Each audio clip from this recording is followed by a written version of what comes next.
अस्सलाम वालेकुम विद्यार्थी मित्रांनो, बृहन्मुंबई महानगरपालिका ऑनलाईन व्हर्च्युअल क्लासरूममध्ये आपले स्वागत आहे. मी आहे आपली शिक्षिका सय्यद सादिया अब्रार अली. चला तर मग पाठाला सुरुवात करूया.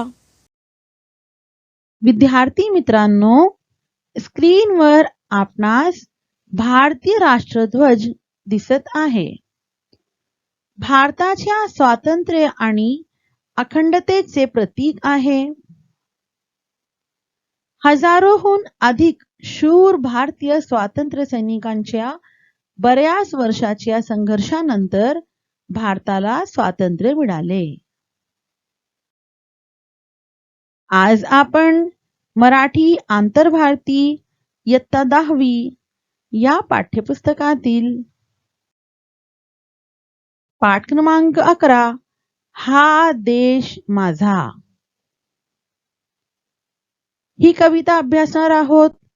कवी आहेत सेनापती बापट आणि मी आपली शिक्षिका सय्यद सादिया अब्रार अली.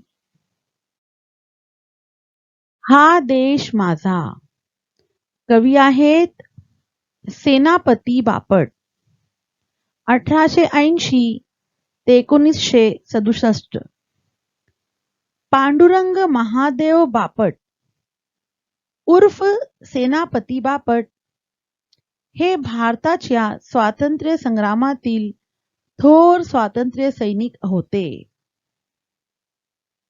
पांडुरंग महादेव बापट उर्फ सेनापती बापट ये भारत की जिद्दोजहद आजादी के अजीम सिपाही थे. मेकॅनिकल इंजिनियर होण्यासाठी ते इंग्लंडला गेले. मैकेनिकल इंजीनियर बनने के लिए वो इंग्लैंड गए. तेथे असताना भारतीय स्वातंत्र्याविषयी आस्था निर्माण झाल्याने शिक्षण अर्धवट सोडून ते मायदेशी परतले आणि स्वातंत्र्य संग्रामात सहभागी झाले. वहां पर रहते हुए भारत की आजादी से अकीदा लगाव कायम हुआ. तालीम अधूरी छोड़कर मुल्क वापस लौट आए और जिद्दोजहद आजादी में हिस्सा लिया. नंतर पुणे जिल्ह्यातील मुळशी धरणग्रस्तांसाठी त्यांनी आंदोलन पुकारले. बाद में पूना जिला के मुळशी डैम मुतासिरीन के लिए उन्होंने तहरीक शुरू की. तेव्हापासून ते सेनापती म्हणून ओळखले जाऊ लागले. उस वक्त से उन्हें सेनापति इस नाम से पहचाना जाने लगा. संयुक्त महाराष्ट्राची चळवळ, गोवा मुक्ती संग्राम या चळवळींमध्ये त्यांनी स्वतःला झोकून दिले. मुत्तहिदा महाराष्ट्र मूवमेंट, गोवा मुक्ती जद्दोजहद इन तहरीकों में उन्होंने खुद को झोंक दिया. सेनापती बापट यांनी विपुल लेखन केले असून त्यांचे लेखन बहुअंशी पद्यात्मक आहे.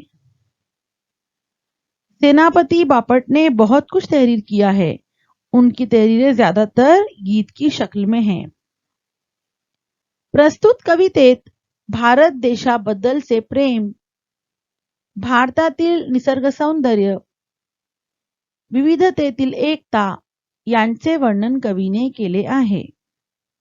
पेश करदाना नज्म में भारत देश के लिए प्यार, भारत की कुदरती खूबसूरती, तनव्वु, इख्तिलाफ में इत्तेहाद इसका बयान शायर ने किया है. देश विघातक कृत्ये करणारे हात देश कार्याकडे वळावेत. अनेक धर्म, अनेक जाती असल्या तरी माणुसकीचे नाते जपावे, असा संदेश या कवितेतून कवीने दिला आहे. देश को तबाह करने वाली हरकतें करने वाले हाथ देश की फलाह की जानिब बढ़ें. मुख्तलिफ मज़ाहिब, मुख्तलिफ जातें होने पर भी इंसानियत के नाते को कायम रखें. ये पैगाम कवि ने इस कविता के जरिए हमें दिया है. हा देश माझा याचे भान जरासे राहू द्या रे, जरासे राहू द्या. हा देश माझा याचे भान जरासे राहू द्या रे, जरासे राहू द्या. हा उंच हिमालय माझा, हा विशाल सागर माझा. हा उंच हिमालय माझा, हा विशाल सागर माझा. या गंगा यमुना शेती धरती बाग बगीचा माझा. ह्या गंगा यमुना शेती धरती बाग बगीचा माझा. अभिलाषा यांची धरिता कुणी नजर वाकडी करता. अभिलाषा यांची धरिता कुणी नजर वाकडी करता. या मरण द्यावयास तोंड आपल्या बाहू पाहू द्या रे. हा देश माझा, हा देश माझा याचे भान जरासे राहू द्या रे, जरासे राहू द्या. देहात उत्सुकलेले दगडांच्या वर्षावाला. देहात उत्सुकलेले दगडांच्या वर्षावाला. रोखाते लावा कार्याला या देशाच्या प्रगतीला. रोखाते लावा कार्याला या देशाच्या प्रगतीला. हे बंद करा उत्पात थांबवा आपुला घात. हे बंद करा उत्पात थांबवा आपुला घात. सामर्थ्य नसाओ व्यर्थ काहीसा अर्थही येऊ द्या रे. हा देश माझा, हा देश माझा याचे भान जरासे राहू द्या रे, जरासे राहू द्या. जरी अनेक आपुले धर्म, जरी अनेक आपुल्या जाती. जरी अनेक आपुले धर्म, जरी अनेक आपुल्या जाती. परी अभंग असू द्या सदैव आपली माणुसकीची नाती. परी अभंग असू द्या सदैव आपली माणुसकीची नाती. द्या सर्व दूर ललकारी फुंकारे एक तुतारी. द्या सर्व दूर ललकारी फुंकारे एक तुतारी. संदेश रोष जे द्वेष मनातील वाहून जाऊ द्या रे. हा देश माझा, हा देश माझा याचे भान जरासे राहू द्या रे, जरासे राहू द्या. कवितेची मध्यवर्ती कल्पना. हे एक देशभक्तीपर गीत आहे. यात भारताचे निसर्ग सौंदर्य, विविधतेतील एकता, देशप्रेम, भारतीयांची अभंग एकजूट याबद्दल ओजस्वी शब्दात वर्णन केले आहे. तसेच देशविघातक शक्तींचा पाडाव करून देशकार्य करावे व मानवता जपावी असा मोलाचा संदेश या कवितेत दिला आहे. हा देश माझा, हा देश माझा याचे भान जरासे राहू द्या रे. भान याचे अर्थ आहे जाणीव. भान असणे, जाणीव असणे. हा माझा भारत देश आहे. हा देश माझा याचे भान जरासे राहू द्या रे. भान, जाणीव. कवी सांगत आहेत हा देश माझा आहे, माझा भारत देश आहे, याची मनोमन जाणीव जराशी राहू दे। मुसन्निफ यहाँ पे कहते हैं ये मुल्क मेरा है, इसका एहसास जरा रहने दीजिए।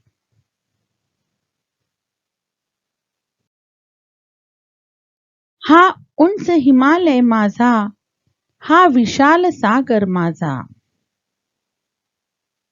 हे पहा, हिमालय विशाल याचे अर्थ आहे अथांग, प्रचंड, अफाट, भव्य, उर्दू में वसी।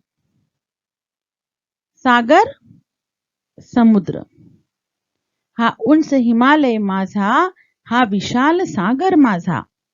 हा सर्वात उंच असलेला हिमालय माझा आहे, हा अथांग सागर माझा आहे। ये ऊंचा हिमालय मेरा है, ये वसी सागर मेरा है। या गंगा यमुना शेती धरती बाग बगीचा माझा। चित्रात पहा आपण गंगा यमुना, धरती भूमी, बाग बगीचा माझा।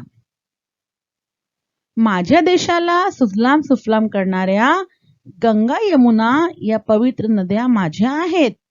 ही भूमी, त्यावरची शेती व सदाबहार फुलणारा बाग बगीचा माझा आहे। ये गंगा जमुना खेत जमीन बाग बगीचा मेरा है। यहाँ पर इस तरह के ख्यालात का इजहार कवि ने किया है। भारत की कुदरती चीजों का नाम यहाँ पे लिया गया है, कुदरती खूबसूरती को यहाँ पर बयान किया गया है। अभिलाषा यांची धरिता कुणी नजर वाकडी करता। अभिलाषा याचे अर्थ आहे तीव्र इच्छा, चाहत, ख्वाहिश। नजर वाकडी करणे, द्वेष करून आक्रमण करणे। या माझ्या प्रिय मातृभूमीची अभिलाषा कुण्या परकाच्या मनात जरी आली, वाकडा डोळा जर कुणी तिच्यावर केला, कुणी आक्रमण करण्याचे धाडस केले, या मरण द्यावयास पूर्ण आपल्या बाहू पाहू द्या रे। पूर्ण जोम, जोश, चेतना, जोश, तरगीब, बाहू हात।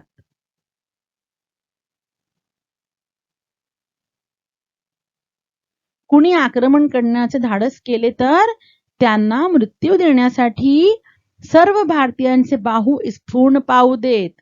मातृभूमीचे रक्षण करायला तिचे सुपुत्र समर्थ आहेत।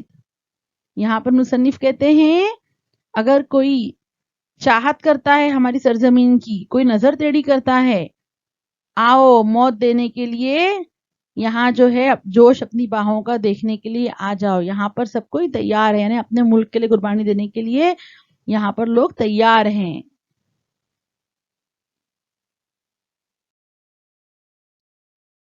जे हात उत्सुकलेले दगडांच्या वर्षावाला। उत्सुकलेले आतुरलेले, वर्षावाला बरसातीला। मातृभूमीवर दगडांची कठोर बरसात करायला आतुरलेले हात। रोखा ते लावा कार्याला। रोखा अडवा, कार्याला कामाला, प्रगतीला, भरभराट, विकास, तरक्की की जानिब। मातृभूमीवर दगडांची कठोर बरसात करायला आतुरलेल्या हातांना अडवा, मातृभूमीवर हल्ला करणाऱ्यांना रोखा। तेच हात या देश कार्याला लावूया, या देशाच्या भरभराटीला जुंपूया। यहाँ पे कवि कहते हैं जो हाथ बेचैन है पत्थरों की बारिश के लिए, रोकिए उसे, काम से लगाइए इस मुल्क की तरक्की के लिए। यानी ऐसे लोग जो कुछ ना कुछ तकरीबी कार्रवाइयां करते रहते हैं, नुकसान पहुंचाने वाले काम करते रहते हैं, उनको जो है देश की तरक्की के काम के लिए लगाया जाए। हे बंद करा उत्पात, थांबवा आपुला घात। उत्पात, अनर्थ, संकट, विघातक कृत्य। घात, बेईमानी, हानी. अनाठायी विघातक अनर्थ होईल त्या गोष्टी बंद करा. दंगली बंद करा. देशवासियांचा घात थांबवा. यहाँ पर कवि कह रहे हैं, ये बंद करो अपनी बर्बादी, रोको अपना नुकसान. यहाँ पर इशारा है आपस में लड़ने वाले लोगों की तरफ. सामर्थ्य न जाओ व्यर्थ काहीसा, अर्थ ही येऊ द्या रे. सामर्थ्य शक्ती, व्यर्थ फुकट. विघातक गोष्टींमध्ये आपली शक्ती फुकट न जाता, वाया न जाता, आपल्या सामर्थ्याला योग्य अर्थ, योग्य दिशा द्या. यहाँ पर कवि कह रहे हैं हमारी काबिलियत, हमारी शक्ति जो है बेकार न जाए, कुछ इसके मानी भी आने दो. यानी ये वो जनता से कह रहे हैं कि आपस में लड़ झगड़ कर जो है अपना वक्त, अपनी ताकत बर्बाद ना करें, एक दूसरे को नुकसान ना पहुंचाएं, बल्कि अपनी कुवत जो है उसका इस्तेमाल कुछ अच्छे काम के लिए करें. देश के लिए अपनी कुवत को इस्तेमाल करें. जरी अनेक आपुले धर्म, जरी अनेक आपुल्या जाती. आपण अनेक धर्माचे, जातीचे लोग इथे या भूमीवर नांदत आहोत. मुसन्निफ कहते हैं अगर कई हैं हमारे मजहब और कई हैं हमारी जात पात, परी अभंग असुद्या सदैव आपुली माणूस की नाती. अभंग न तुटणारे, अटूट. सदैव नेहमी, सतत, हमेशा. नाती संबंध. आपले माणुसकीचे नाते आहे. आपला सर्व धर्म समभाव नेहमी अभंग अतूट राहू दे. फिर भी मुकम्मल रहने दो हमेशा अपना इंसानियत का रिश्ता. यहाँ पर मुसन्निफ इस बात को बता रहे हैं कि हमारे भारत देश की सरजमीन पर बहुत सारे मज़ाहिब और जात पात के लोग मिलजुल कर रहते हैं, और हमेशा हमको कैसा रहना है, अटूट रहना है. हमेशा हमारा जो रिश्ता है हमेशा इंसानियत का रिश्ता होना चाहिए. ह्या सर्व दूर ललकारी, फुंकारे एक तुतारी. संदेश रोष जे द्वेष मनातील, वाहून जाऊ द्या रे. सर्व दूर, लांबवर. ललकारी देणे, गर्जना करणे. तुतारी एक रणवाद्य. हे पहा तुतारी. तुतारी हे रणवाद्य फुंकून देशातील जनतेच्या एकजुटीची सर्वदूर गर्जना करा. तुतारी एक रणवाद्य आहे. हे वाजवले की सैन्याला स्फूर्ण चढ़ते. ये एक किस्म का बाजा है. इसको बजाने पर जो है फौज को जोश सा आ जाता है, तरोताजा हो जाते हैं सब. संदेश रोष जे द्वेष मनातील, वाहून जाऊ द्या रे. संदेश शिकवण, रोष राग, नाराजी, द्वेष मत्सर, नफरत. द्वेष के मानी नफरत और दुश्मनी. आपल्या मनातील राग, द्वेष वाहून जाऊ दे. हाच हा घडीचा संदेश आहे, शिकवण आहे. संदेश रोज जे द्वेष मनातील वाहून जाऊ द्या रे. आपल्या मनातील राग, द्वेष वाहून जाऊ दे. हाच या घड़ीचा संदेश आहे, शिकवण आहे. यहाँ पर यह पैगाम दिया जा रहा है कि गुस्से को, नफरत को दिल से बह जाने दो. यहाँ पर शायर ने हमें यह पैगाम दिया है. कवि ने हमें इस कविता की मदद से बहुत सारी बातें समझाई हैं. ये देशभक्ति गीत है. इसमें उन्होंने हमारे देश के बारे में बहुत सारी बातें बयान की हैं. इस नज्म को अच्छे से आपको सुनना है, दोबारा समझना है इस वीडियो को देखते हुए. और चलिए अब हम बढ़ते हैं कृति की जानिब. कुछ सवालात हल करते हैं हम वहां पर. कृति 1. आकृत्या पूर्ण करा. अ. देशाचे मोठेपण सांगणाऱ्या कवितेतील गोष्टी. उंच हिमालय, विशाल सागर, गंगा यमुना, शेती धरती, बाग बगीचा. आ. कवीने उल्लेख केलेल्या करायच्या गोष्टी. देशावर वाकडी नजर ठेवणाऱ्यांना मरण देण्यासाठी बाहू स्फुरण पाहू देत. दगडांचा वर्षाव करायला उत्सुकलेल्या हातांना रोखून त्यांना देशाच्या प्रगतीच्या कार्याला लावा. आपलाच घात करणारे उत्पात बंद करा. माणुसकीचे नाते अभंग ठेवा. मनातील राग व द्वेष वाहून जाऊ द्या. आ. कवीने उल्लेख केलेल्या करायच्या गोष्टी. 1. तुमचे बाहू स्फुरण पाहू द्या. अ. दुसऱ्याला मदत करण्यासाठी, समाजकार्य करण्यासाठी, देशाकडे वाकड्या नजरेने बघणाऱ्यांना धडा शिकवण्यासाठी, देशातील लोकांना सामर्थ्यशाली बनवण्यासाठी. इसमें से आपको सही जवाब सेलेक्ट करना है. सही जवाब है ई. देशाकडे वाकड्या नजरेने बघणाऱ्यांना धडा शिकवण्यासाठी. 2. कवीच्या मते उत्सुकलेल्या हातांनी काय करावे. अ. शैक्षणिक कार्याला प्रोत्साहन द्यावे. आ. देशाच्या प्रगतीसाठी कार्य करावे. ई. सत्कार्याला प्रोत्साहन द्यावे. ई. हाथांची उत्सुकता तशीच ठेवावी.